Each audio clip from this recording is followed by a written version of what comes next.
I'd say the main stressful part is like really saying like, am I good enough? Welcome to the American Grown Podcast, hosted by Austin Sullivan. The American Grown Podcast will focus on people from different walks of life and their journey to where they are now. Now, turn up your volume and settle in for a great episode. This is the American Grown Podcast, recorded inside the Colortech Creative Solutions studios. Today, we have Luke Shaffer, senior and all-state linebacker at Northern Lebanon High School. Luke, welcome to episode 64 of the American Grown Podcast. Thank you for having me on. This is a pleasure to finally get on a podcast. Yeah, it's your first one, you're saying? Yep. Yeah, never been on a podcast. I've done a couple interviews before, but this is something new, and we'll see how it goes. Yeah, hopefully first of many. Yeah. I wouldn't mind having a podcast later in life after when I get older and have nothing else to do. I feel like that would have to be something fun to do. Why would you want to start a podcast, do you think? I don't know. Something like you do, like interview people in our area, people that many people might not know about, get them on stage and present their story, or interview like popular people, just hear their side of their story that like the media doesn't always like put out. Yeah. Oh, definitely, for sure. You give people a platform, and that's what, I do here at American Grown Podcast is give local business owners, nonprofits, veterans, athletes, musicians, all kinds of people, anybody and everybody, I truly believe has a story. So like, that's kind of why I started American Grown Podcast now almost 2 years in. And like I said, this is episode 64. So before we get started, like diving into your episode, I don't know if you know this, but I actually had one of your coaches on the podcast last year. Yeah, Coach Heisey, I saw that. Yeah. Okay. Did you listen to it? I did. I listened to it actually today to like figure out how the flow goes. And yeah. What'd you think of it? I thought it was pretty good. Yeah? Yeah, he was telling me about it because I told him I was coming on with you. So he was telling me a little bit about it and how it goes and how it's a really good time, and made me even look forward to it a little bit more. Yeah. Heisey, John Heisey, great guy, from Heisey's Diner for the listeners. I actually played football with him back in high school at Cedar Crest, and I just remember he was normally on the defensive side of the ball. I think like a D end, I think.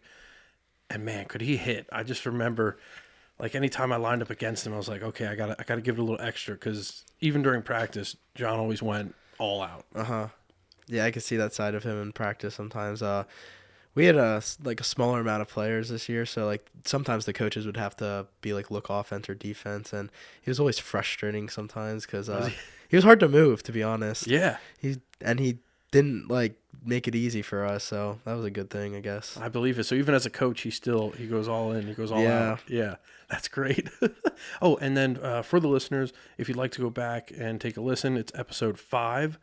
His episode is actually ranked number 1 for downloads so far out of all 64 episodes, which I think is crazy. That's crazy, yeah. Isn't it? Yeah, dude, it's really cool. So now, tell us a little bit about yourself. Where'd you grow up? Let's get some background on you. I go to Northern Lebanon High School. I'm a senior currently. I've lived in Fredericksburg my whole life. I think I moved there when I was less than a year old, so my whole life that I remember. I used to go to Lebanon Catholic from like kindergarten through 8th grade before it shut down during COVID, and then I moved to Northern Lebanon. But I'm one of 3 children. I'm the middle child. I have a older brother that goes to Penn State. I think he's 20 years old, and then I have a younger sister who goes to Northern Lebanon as well, and she is just turned 15 the other day. She plays sports. I play sports. My whole family pretty much plays sports, but yeah, my mom and dad. My mom goes to Hershey She works at Hershey Medical. My dad works in Lebanon as a someone with the police. That's a little bit about my family. What was it like transferring from a private Catholic school, being Lebanon Catholic, to a public school, Northern Lebanon? Like, what was that transition like for you? It was a little bit different in specific aspects. Like, the students' behavior was a little bit different, but not much different. Like, the education was pretty much the same, as well as the school life. Like, the only main difference is at Northern Lebanon, there's much more sports and clubs and stuff to do, honestly, like extracurriculars. Another difference is this year I think we have like 130 students in our class, and at Lebanon Catholic, my class in 8th grade, I believe, had 20 Oh, kids. wow. So Yeah. Real small. yeah, it's a lot smaller. Big difference class sizes. Yeah, and there's not as many classes there weren't as many classes at Lebanon Catholic than there are at Northern Lebanon. Okay, so it wasn't too big of like a switch or change for you. No, not really. I kind of enjoyed it because it gave me it brought me closer to things I enjoy. Cause I played football for Northern Lebanon when I was younger as like their youth program because you didn't have to attend their school. But then since I went to Lebanon Catholic, their co-op was with Annville because they didn't have a football team. Yeah. So I transferred to like play with the midgets. It was like a youth program with Annville. I played that for 1 year and then I sprained my neck. Really? Yeah, I did. Well, tell us about this. How did that happen? We were playing, I think, Palmyra or Lebanon Friendship or something, one of the youth programs in Lebanon.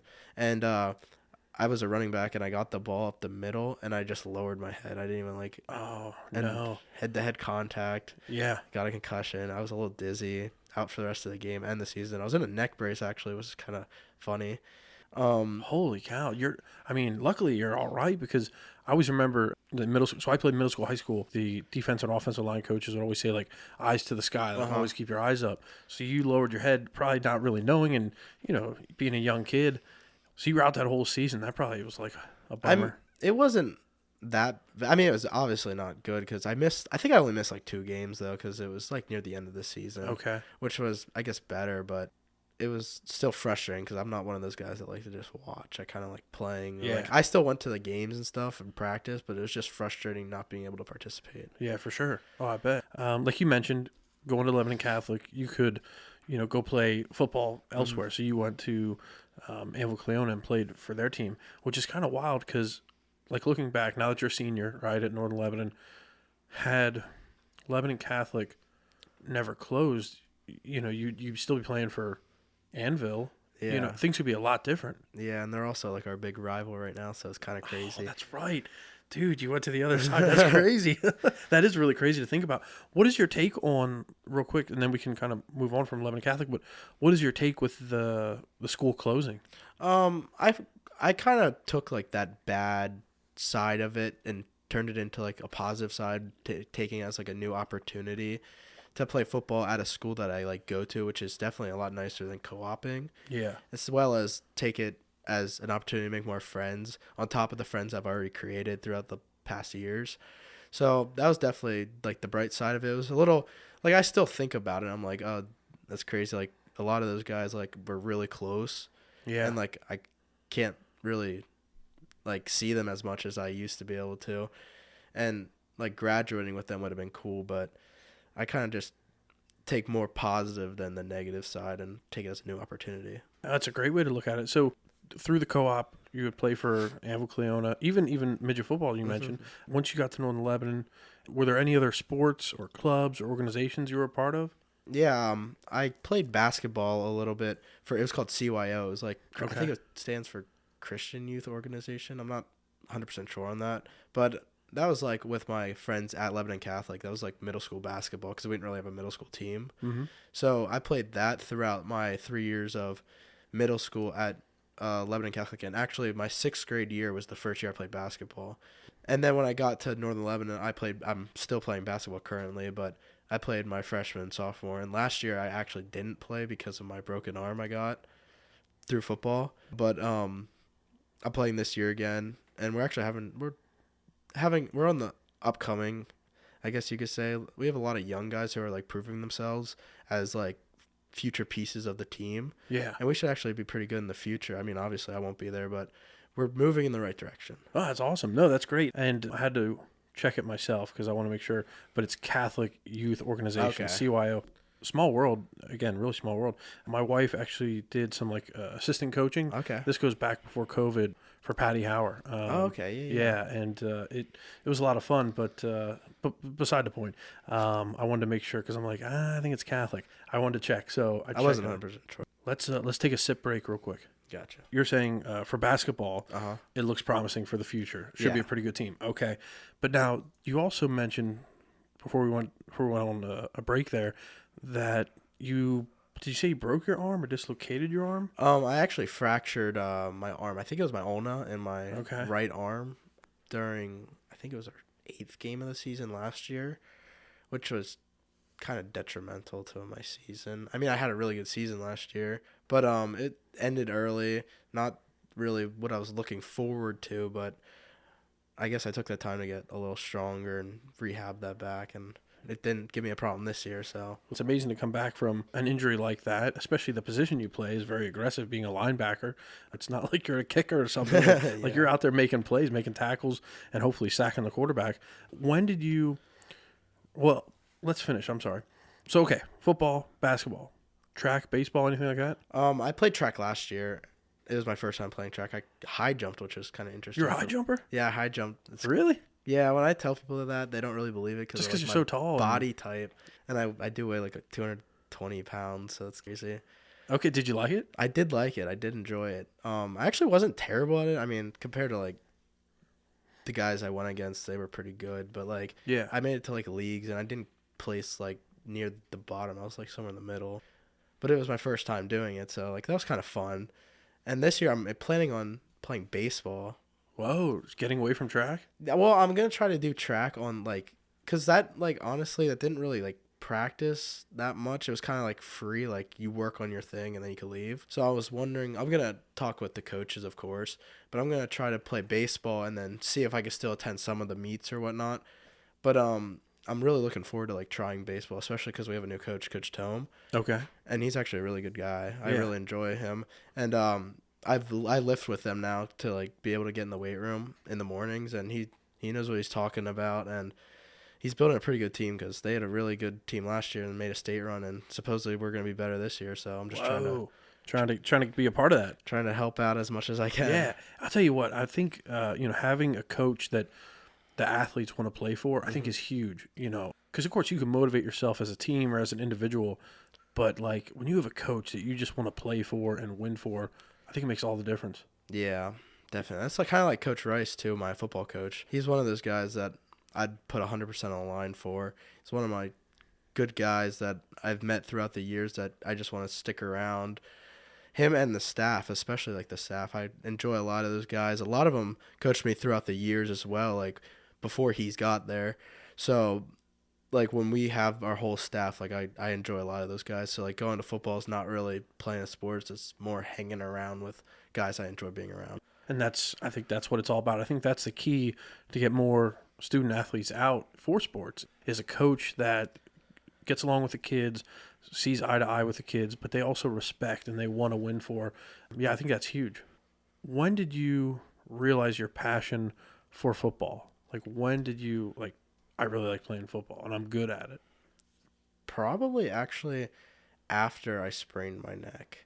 Yeah. Because I didn't tell you this, but after I sprained my neck, I actually played soccer for 2 years because my mom didn't let me play football.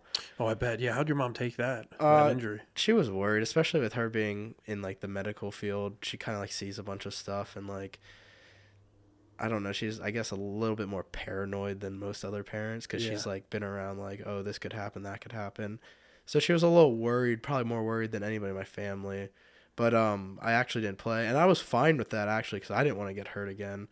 So I played soccer, and I was a goalie actually. So this is how it would work. I would literally just run up and hit people, kind of like playing. It was like playing linebacker in football or in soccer. Yeah.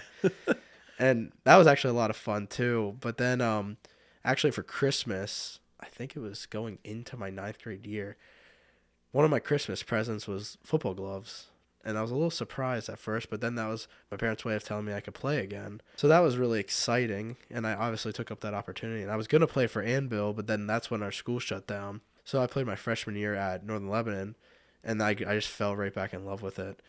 I've always watched football. Even like when I didn't play, I still loved watching football. I love breaking down football. I love watching like college football, NFL, high school. I love watching all of it. It's just so entertaining to me, and being able to like see the athleticism on the field is just really incredible. And then throughout high school career, I just got better and better. Started going to camps, started working with a trainer, and just flourished from there. let me ask you this then. What's your favorite, do you have a favorite college and NFL team? Yeah. I'm not really an NFL team. I guess you could say the Eagles. That's who I guess I root Oh, for. go Birds. All right, go Birds. Yeah, yeah. Yeah, but college is probably Penn State or Notre Dame. I love Notre Dame. Oh, my grandfather does. Yeah, he's a big Notre Dame fan. Both really good, great teams. Yeah, definitely. Wow. And I assume you play probably a lot of Madden. Yeah. I don't really have any of the new Maddens. I don't play video games as much as I used to, but I do love Madden. But if you had to play a video game, that would probably be the one. Yeah, Madden probably. Nice. So now, what is the process like to be a high school athlete who is trying to get to the next level and become a college athlete? It's quite stressful, actually. It's a lot of if you're not one of the top guys, then you have to reach out more than other guys. So like, I obviously am not one of the top guys like in the radar, especially going to like a smaller school. Even if I have like a good year, I'm not going to be like super high up on everybody's board because of like the circumstances I'm given. But it's a lot of reaching out and basically putting your name out there. It's kind of like the job application. You're basically showing what you can do.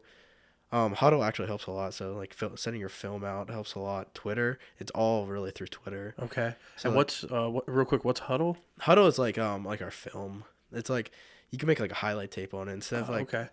Everybody says how they like back in the day they make like cassette tapes or whatever. Yeah.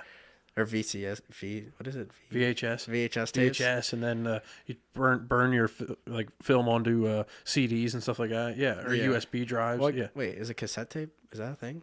Cassette tape? Yeah, but that's what you listen to. Oh. Like cassette tape. Yeah, you're good. Yeah. I don't know. That's what I'm really talking going about. old school, though. That's really going old school. But yeah, there's cassette tapes. Yeah. Yeah, I guess I got it all confused. Nah, but, you're good. Yeah. Where was I? So I was talking about like what is Huddle, and then the question was like how and what's the process like to become a college athlete?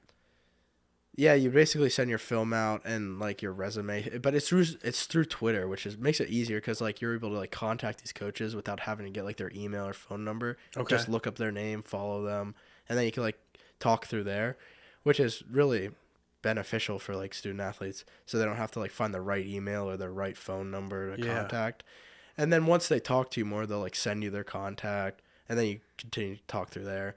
But it's a stressful thing. It's like trying to like be the best person on their radar, but it's hard because you don't know who else is on their radar. So it's like trying to put your best foot forward, pretty much. Yeah. And I guess if they like you, then they'll offer you or get somewhere like you'll move forward in the process. Okay. That's so interesting to me. And the fact that you can use Twitter, or now it's X, but yeah, the fact that you can use that to reach out directly to coaches, that kind of streamlines it, makes it so nice. Because my thought was you'd have to go on to like, let's say Temple University.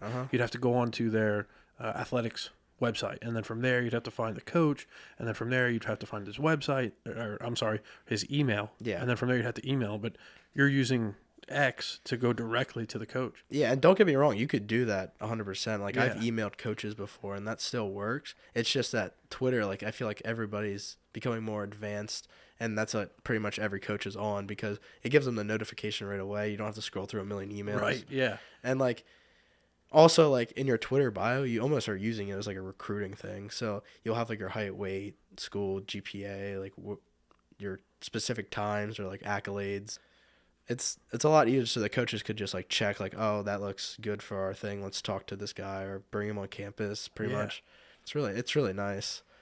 Gotcha. Now, what size school? Because you mentioned like Northern Lebanon, was it District 3? Yeah, we're District 3, but it's a 4A school, but I'd say in a 2A school's body, which we fall under a 4A school, which I think at the time we moved up. I think my sophomore year and freshman year we were 3A. Then we moved up, but that was in absence of our athletic director, so we couldn't appeal it. So we moved up to 4A. But compared to the other 4A schools like Bishop McDevitt and Aliquippa, I mean, Aliquippa is kind of a smaller school, but like those like powerhouses, we're not really the schools to be able to like compete with those type of schools. That's kind of a disadvantage for an athlete like yourself trying to get seen by these larger colleges. Yeah, actually, I'd say the 4A, being in 4A actually kind of helps me. Yeah? A little bit, because like last year I made 4A All-State team, which is more impressive than the 3A All-State team because of the schools that are in 4A. I mean, in like terms of like making it to playoffs and being able to compete in those games is more difficult in I 4A. see what you're saying. Okay, and you'd mentioned it's very stressful. What do you find that's stressful, again, about being a high school athlete that's trying to get to the next level? I'd say the main stressful part is like really saying like, am I good enough? And that's like the part that you gotta have to like zone out, Mm-hmm. because like you obviously you're good enough if the coaches are talking to you, and it's just you're fighting for an opportunity, and the stressful part is whether or not like if you have that opportunity, if that opportunity is given to you, and that's like because you're thinking about it constantly, like especially like if you don't have like many opportunities out of your senior year, you're kind of like wondering where you're gonna go, or trying to like find out like what you're gonna do is kind of stressful. Oh, that's interesting. Because it's almost like you said, you have to get over that doubt, Uh right? huh. Like, am I good enough? It's like, well, of course, because the coaches are interested. You're an all-state linebacker, which we're going to get into. Like, you're taking all the right steps and you're working hard to get to that next level. It's just an interesting take because I thought when you mentioned stress, I was looking for. I thought you would say something along the lines of like, oh, it's balancing a schedule or a lot of practice and lifting weights, but I could see where you're at because I've mentioned before, like on the podcast, starting it, not knowing anything about audio or video and editing audio clips, you kind of have like some self doubt when you're new or when you're starting something. And especially I think when it starts taking off, you're like, is it really this successful? Is it really going as well as I think it is? And, getting over that, I think like all great creative people and just athletes in general sometimes I think have that, you have to overcome at some point. Yeah, and another like big thing for like people that are being recruited is like, and it's hard for me especially, but I'm trying my best to like avoid it. Is like comparing yourself to other people, because everybody's story is different, everybody's journey is different, everybody's like everything's different. So like comparing yourself to people, like just say like, oh, I had blah blah better than this guy, but you don't really know like that guy could have played like all NFL teams or something like Oh, that. right. Yeah. So like you can't really compare yourself to people, or like compare yourself to athletes when being recruited, because you never really know the whole story behind them. Yeah. Throughout your journey, high school career, in sports, has there been any mentors that have helped you along the way? Yeah, definitely. I'd say my biggest mentor is actually my father. He always supports me, takes me to these camps, takes me to training, allows me to have these opportunities with these schools. He's taking me to these schools. Of course, my mom helps as well, but Yeah. my dad's more into it than everybody else in my family, and he's always been there for me. Like especially like when I'm talking about like doubt, he always tells me that like, hey, you're good, and blah blah blah. Like he always like reassures me that I am good enough. I am good enough to play for this team, blah blah. And he's always there for me, as well as like coaches, all the coaches I've had through the past years, Coach Rice, old Coach Rice, Coach T, Coach Heisey, Coach Wolf, Coach Wall, all these guys on Yeah. the coaching staff, the Wallaces, all the ones that coached me. Hopefully, I'm not missing anyone. It's awesome that your father is like, your rock. Like he's there Uh-huh. to support you. Because sometimes, parents and family and even friends can sometimes doubt or not be there when you need them or you think they're there for you, Yeah, And yeah, the fact that your father is like there and encouraging you to pursue this, I think that's pretty cool. yeah, definitely means a lot. What does it mean to be an all-state linebacker? Um, I mean, it doesn't really mean much. It's kind of just like like a name, I guess. It's more of like an accolade, but it means a lot to me, to be honest, because it shows like the hard work that I've put into it. I'm finally being able to get recognized for it, and I'm kind of making it a little bit, if that makes sense. Especially like the doubts that I've had in the past, like it just it like reaffirms and reassures me that I'm actually getting better, and other people think I'm also pretty good as well. Yeah. So it means a lot, but in like terms of like other people, it doesn't really mean as much to them, if that makes sense. It kind of makes it worth it, like this whole journey you're on. Now, who makes that decision, like, and says, okay, Luke Shaffer, you're an all-state linebacker? Eastern PA football, they Okay. come out with like the teams every year. I think they're coming out around now, but it's like they drop their team, and there's a writers team, which I think they take like writers throughout the state, and they combine a team, and then there's the coaches team, which is like they're both like all-state teams, but they're just like under different categories. I was on the coaches team, so that's like different coaches throughout the state pick like specific players in each classification. So like 4A, 3A, 2A, 1A, 6A, 5A. Yeah. So they kind of like put together a team of who they believe are like the best players in those classifications, and which I think the writers one's pretty cool, but I think the coaches one's is pretty impressive. That's what I was thinking too, because that's all these coaches, and they see something in you, right? Like, yeah, and again, they know what to look for, you know, because they're coaching football. That's awesome, man. Congrats on that. Like, Thank seriously. you. Appreciate it. Yeah. I saw on Instagram last year, back in April, you visited a Temple and Army, I think it was. I did, yes. Yeah. So what was that like? I saw you did some photo shoots with them. Yeah. I visited Temple. I don't remember exactly the specific date, but all of those were junior days. Schools, when they're recruiting you, it's called a junior day. It's kind of like when they could get juniors after the season up on campus. Okay. It's like from March to like maybe the end of April. It's like a short time. They have you up on campus. It's kind of like, it's like a visit. They usually have, it depends the school, but it could be like a lot of people or a little. So I went to a bunch of different schools. Like Holy Cross, they had a lot of people. I'd say maybe 100, I'd say around 100 people, which is a lot, especially for those. But then schools like Temple, I think Temple only had like 10, which that was like incredible. Great time up there because like it was finally, that was the first FBS school I was able to visit. Yeah. So that was definitely comparing that to like some of the other schools I've been to. It's just crazy because like all their equipment, the way they practice, all that type of stuff, the stuff they get funded, and all that stuff is crazy. And then later I visited Army, which is incredible.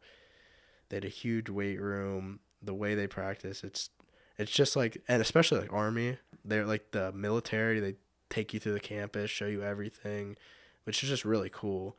So like those two schools were probably two of my like favorite schools I visited. Yeah. I just don't really have the opportunity to play for them. So that was a lot of fun. And then like when you're there, they take you through a photo shoot because obviously they want you to like the campus. Yeah, it looked like a lot of fun. Like the photos looked awesome. I'm like, oh, that's so cool. And it is like a marketing, ploy on their end, because you share the photos, it gets other athletes and stuff into it. So then let me ask you this.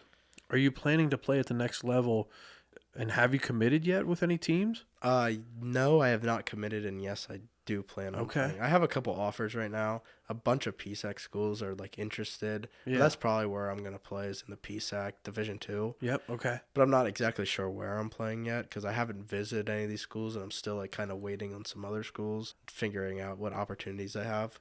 Gotcha. All right. So it's in the cards, right? It's in the future. Yep, definitely. Yeah. Sweet. All right, so now what are some of your other hobbies besides football? Like I know football's obviously a huge part of your life, but what else do you do? I enjoy like being outside a lot, like hunting, fishing. Those are my two favorite probably. I'd actually enjoy fishing more than hunting. Those are definitely my two favorite like pastimes. I do like hanging out with my friends a lot. That's a really good thing I like to do, with like spending time with people that I like hanging around is a really big thing for me, especially like family, seeing other family. That's like, I enjoy doing that a lot, and that's like time tends to move faster when I'm with those people, so I enjoy that. I also enjoy like clubs, so I'm in like, do you know what the FFA is? Future Farmers Association? No, it was Future Farmers of America, but I don't think it's that. It's kind of just like FFA now. I don't think it stands for anything. Future Farmers of America. Man, I should have got that. Oh man, but I've heard of it. Yeah. So you're in that? Yeah, I am. Through our school, I'm actually the vice president. Whoa, got the vice president here. That's awesome. I better sit up straight. Okay. Yeah, and they like through FFA, it's like a huge organization. They give you like different things you could do throughout it. So like I do different. They're called CDEs. So they're like different like activities, I guess you could say, through the specific FFA. So like I did a thing called meat judging. I've done land judging, Parley Pro. Okay. And they're all like it's more, meat judging is more of like identification and labeling. I was gonna say, what is meat judging? Like are these steaks they're bringing out to you? Yeah, like different cuts. It's usually steak, pork, and lamb. Are you serious? Yeah. Okay. And like you have to like label the specific cut, and like if it's a good cut, like the marbling in it and whatnot. Wow. I didn't know that. I didn't know FFA did that. Yeah, it's like it's a lot bigger than like you could imagine. Like you see the FFA and you're thinking just like farmers, but there's like a lot of different ins and outs of it that like everything.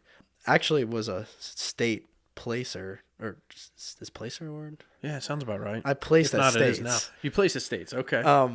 For meat judging, which was pretty cool. That blows my mind for meat judging. Yeah, I mean, I think I was like 8th or something. It's not like super high. I didn't get up on the podium, but Yeah. I still Top did pretty 10. good at that. Top Yeah. 10. Yeah. And then Parlay Pro is kind of like debate within a group. So like you have a team of like 6 or 7 people, Okay. and like there's a chairman, and then like you debate over like specific FFA topics. And I actually was like kind of forced to join that. They're like, my friend really enticed me into joining it. Yeah. And like I joined it because like I like the teacher. Like she's one of my favorite teachers. And that's she's cool. also like in charge of that group. So like it gave me something to do and like spend more time with him because he was going off to college. So it gave me something to do. And also like it was considered public speaking, so it looked good on my resume as well. And we actually like at first I was like the backup because it was my first year doing it, was last year. And then I became a starter because the other kid like dropped out. Yeah. So then we ended up getting like second in the area, and then we got first in like second in like the county. Then we got first in the district or something like that. Okay. So then we went to states, and we won the state championship in that. And all you are is like debating or talking. Like, It's like yeah. it's like very formatted debating. Okay. It's kind of interesting. If you'd like see a video of it, it'd be really. It's like it's kind of crazy. We got first at states for that, which is like crazy because I didn't expect to win first at states to that. And then we went to nationals, which was in Indianapolis. Jeez. And actually, my one friend, his name's James. He was the guy that like, got me into it. He actually couldn't go to nationals because he had his pancreas burst or something like that. Wow. So that was crazy. And then we still participated at nationals without him. Okay. So we were down one. Jeez. And we ended up getting eliminated in the first round because all those guys are really good, and we were missing a guy, so that's a lot of points. You're a man down, right? Yeah. But if I was told, I don't know if this is true or not, but if we would have had him, he was like probably the better player on our team, if that makes sense. If we would have had him, we would have probably moved on, which is kind of cool to hear, like being one of the top teams in the country for something I didn't expect to do. Right, you just did out of a whim because you want to spend more time with your buddy. Yeah, with your buddy. Yeah, very cool. So big fisherman, hunter, archery and rifle, or I'd go with crossbow, but I have a rifle too. I haven't been able to get out much recently though because of football. Well, yeah, you're a little busy for sure. Yeah. The items that you brought with you today, tell us a little bit about them. Yeah, this was the helmet I actually used this year. A little beat up, I guess, because of a little bit of head contact I've had. Yeah. But we have our main stickers on the side. And then these stickers we get every week, like the top specific, like performers from the game. Like they get stickers for specific things. I think you get one sticker if we win the game, like anybody on the team. You get one sticker if you win the game. And then like certain stickers you get if like you score a touchdown, big play, certain amount of yards, tackles for loss, sacks, the turnovers, that type of stuff. And I was actually the top sticker receiver on our team, which is kind of cool, especially because I'm mainly defense, which it was harder to get stickers for on defense. Yeah. And like my friends, like especially when this kid on my team, Moses. Do you remember Moses? Yeah. I remember him from the photo shoot. Yeah. He actually had a lot of stickers, and he would have probably actually beat me. Yeah. But he missed that game because of illness. Oh wow. And I think I only beat him by like 1 or 2 stickers. So you're able to just pass him. Yeah. Yeah, but he got a lot for like because he was a big touchdown guy. And I believe it. Yeah, it makes more sense that it's harder for a defensive player.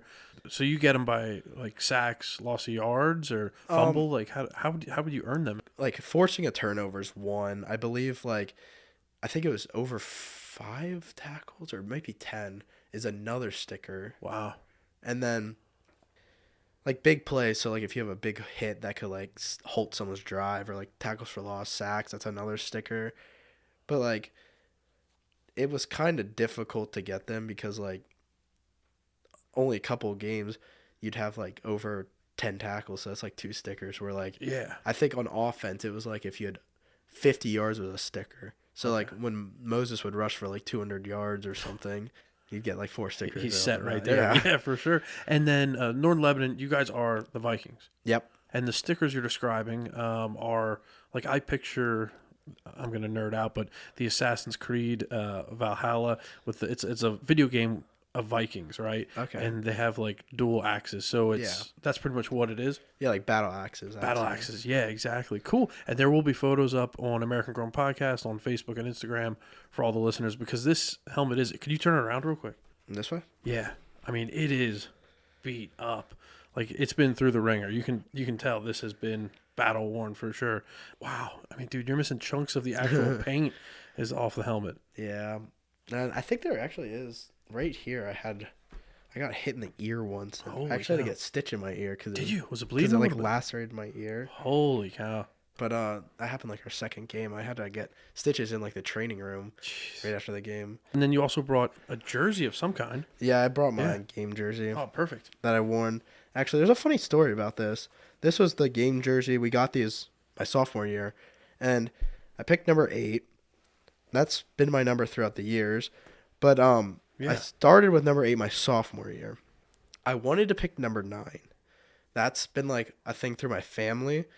So number 9, like all my cousins wear number 9. So I just was gonna like be another one that wears number 9. But it's actually retired at our school for I think a player that passed away. So I couldn't wear number 9. But I also still wanted to be a single-digit number, and this was like after a lot of people already picked their jerseys. So number 8, and I think number 4 were left. Ooh.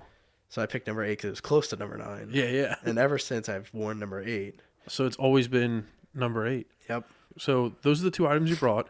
Now, how can our listeners connect with you and follow along on your journey? I guess you could follow my Twitter and Instagram if you'd like. They're both the same tag, actually. It's Luke SSS. It's just ITS LUKESSS. Okay. Don't know why. So it's literally it's Luke SSS. Yeah. That's great. Okay. You're not big on like Instagram or anything like that? I mean, I like posting like stories that might mean something to me or like supporting my friends on it, but I don't really post that often. It's usually just football oriented. Gotcha. Yeah. Yeah, nothing much. I'm not really a big social media guy either. Gotcha. Other than like I guess Twitter because I use that for football, but. No, and that makes sense too because it seems like you're more like we've been talking about. I mean, you're an outdoors guy. Yeah. You know, nature. You want to be doing something. You're not going to be on social media all the time for sure. So now, before we close out, is there anything else you'd like the listeners to know? I don't think so. Yeah, you did great. I'll be committing soon, but all right. If you had to pick, give us a dream school that if you could play for, you'd go in a heartbeat, and then give us like maybe an option, 2 like realistic ones of like where do you think you might end up. Dream school would probably be Penn State. So my brother goes in state, good football program. For sure. Linebacker U. Like, that's a dream scenario. But to be realistic, it's like a PSAC school. Like Slippery Rock, I guess. Lock Haven. Yeah. I guess I have offers from Lock Haven, Seton Hill, Mercyhurst, and Clarion. So one of those schools probably. I'd say I'd be committing near the end of January unless something I enjoy school a lot when I go visit them. And that's a big part of it too, right? Is seeing the campus and because you know it's not just all about the sports too. It's a student athlete. Yeah. You know, Luke Shaffer, senior and all-state linebacker at Northern Lebanon on the American Grown Podcast in the Colortech Creative Solutions studios. Thank you for joining me. Thank you for having me. This was a blast. If you enjoyed this episode, please subscribe and leave a review. To see photos of today's guests and more content, just search American Grown Podcast on Facebook and Instagram. If you'd like to be a featured guest on the podcast, please direct message or email Austin at americangrownpod@gmail.com. This episode was brought to you by these sponsors. Cleona Coffee Roasters is a small batch coffee roastery and coffee shop. Veteran and first responder owned, community oriented, and roasted fresh to order. Now open inside 911 Rapid Response, Annville PA. Go to CleonaCoffeeRoasters.com to order online, see updated hours, and find where you can buy it close to you. Triggered 22 LLC, a veteran-owned apparel company. By purchasing a t-shirt, hat, or hoodie from Triggered 22, you're not only supporting a small business, but you're bringing awareness to veteran PTSD and suicide. Please help save the lives of those who fought for our freedoms.